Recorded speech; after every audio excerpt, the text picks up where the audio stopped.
Hi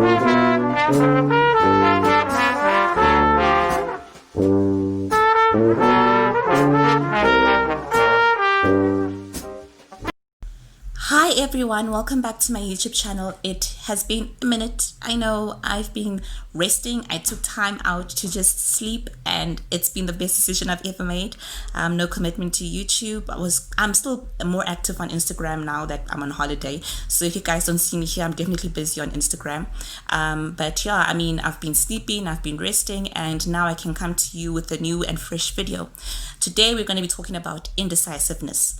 But before we get into this video, please like, share, subscribe, and comment. I love to engage with you guys. It also gives me some, what do you call it? Mileage, exposure, you know, like you can see me, you can find my page, and tell your people about me. You know, I mean, I love to talk, I love to share, and I think I talk a lot of sense. But nonetheless, let's get right into this video. First things first, indecisiveness, what is it? It is the inability to make a decision based on fear, on uncertainty, and lack of confidence. So I'm a person who used to definitely struggle with indecisiveness because I'm low-key, okay, maybe high-key, a perfectionist.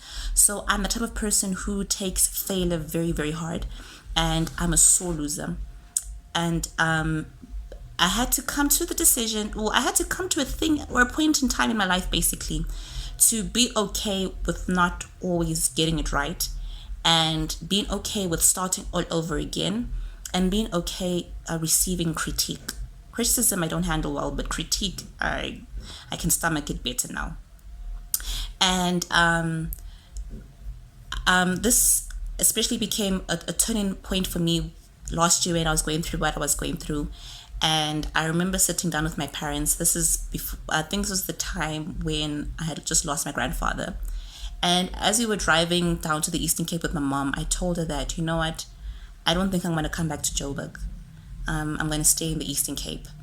And she was like, no, don't stay in the Eastern Cape, come back home. I mean, this is not the right time. Maybe after the funeral you can come back to the Eastern Cape. And I was like, nope, I'm not coming back to Joburg. And when I got to the Eastern Cape, you know, I was happy to see my family. I spoke to my mom, my aunt, my mom's younger sister, and I said, you know what, I want to stay in the Eastern Cape. I don't have a desire to stay in Joburg. Things are not working out for me. I want to start and try something here for myself. She's like, okay, yeah, it's cool, whatever, you know. Then I told her, but you have to speak to my mom and dad because they don't want to listen. And she's like, okay, I'll do it. I'll speak to them. And then I spoke to my uncle, my mom's baby brother, and I told him the same thing. I'm like, I'm not leaving Eastern Cape. I'll stay here after the funeral. And he was like, it's okay, you know, speak to your dad. I'm like, yeah, don't worry about that. I'll speak to them. When my dad came to the Eastern Cape for the funeral, I told him on the day, like, I'm not coming back to Joburg. I'm staying in the Eastern Cape. And he was so upset with it. And in that moment, I realized that, you know what? I'm okay with it, the consequences that come along. I'm okay with the difficulties that may come along. I'm okay with the benefits that will come along with it. I'm okay with my parents being upset with me for a while. I'm okay with being away from my family for a while. And it gave me confidence to just do what I want. Okay? And it was the best thing I ever did for myself. And if you might be in the same boat as me, and you're an indecisive person, there are certain steps that you can take. There are certain things that you can do to make indecisiveness less of an obstacle for you. At the end of the day, you know, yes, your parents, they birthed you, they born you, but they're not breathing this air for you. They are not living this life for you. You have to live this life for yourself. And even if you're in a position of whether you are in a relationship, you are a business owner, you are a student, you are a parent, you know, you are a single person, whatever the case may be, we all have to make some sort of executive decisions on our own in our lives. And indecisiveness cannot be a part of you. And not that it doesn't affect all of us. I mean, it can even affect the most confident person, self-assured person from time to time. But you have to learn how to sit in it. Just sit in it and own it and make a decision. And whether they like you or not, that's up to them. But as long as you are at peace, it's okay. It's okay. So I think let's get into like some of the things that you can do to overcome indecisiveness. One is to trust your gut, or AKA trust the Holy Spirit. Okay, your gut will never fail you. Your gut does not lie to you. If there are still more questions than there are answers, you need to ask more questions. You need to know that something's fishy, okay? Like where there is smoke, there is fire, okay? The next important thing is that do not ask for too many opinions. You'll be even more confused. You'll be even more uncertain.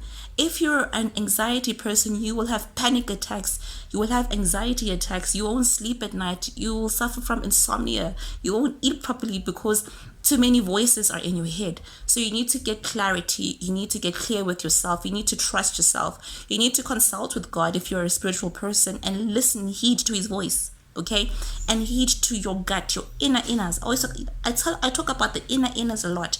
You need to heed to that voice. You need to like trust yourself. Okay, don't ask for too many opinions, too many voices.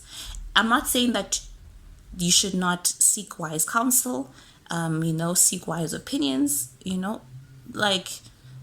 but too many voices, I mean, if there's too many chefs in the kitchen all trying to cook the same dish and you all cooking from the same pot, either you're going to overkill the dish or underkill the dish. So the point is you're not trying to kill the dish, right? So you're the main chef, you're the head chef. Okay, you control how many spices go into your pot, you control how many things go into your pot. At the end of the day, it is your pot. The next step is to do your research. Like I said, if there's more questions than there are answers, you need to ask the questions. If it's not sitting well with you, you need to do thorough research. Ask the people that have made the same decision that you're just about to make, how has it worked out for them? And then ask yourself, are you able and willing to do this thing and engage in it? All right. And then if you are uncertain and it's still not adding up, do not engage, do not collect 200 rands, do not pass go, nothing. Don't even engage 10%, 1%, 0.1%, 0.1%.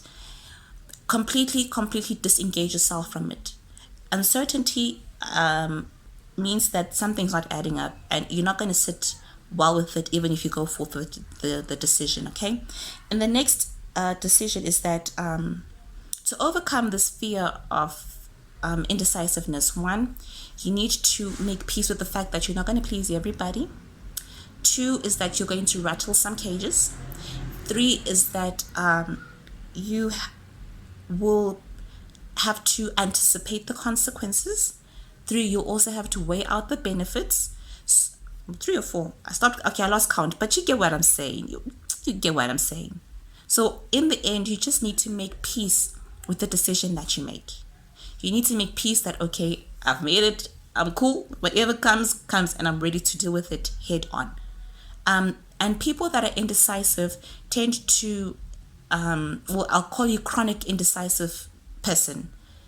If you're a chronic indecisive person, like people tend not to respect you. Even if you're not in a position of authority, like people will not respect you because you just can't make decisions. You need to stand up for yourself. You need to fight for yourself. You need to be able to take confrontation head on so that nobody dances on your nose. Nobody takes you for a tomfoolery. Like nobody takes you for a ride. Nobody takes advantage of you. Make decisions. Do your research. Trust your gut. Listen to the Holy Spirit. If uncertain, do not engage and ask questions.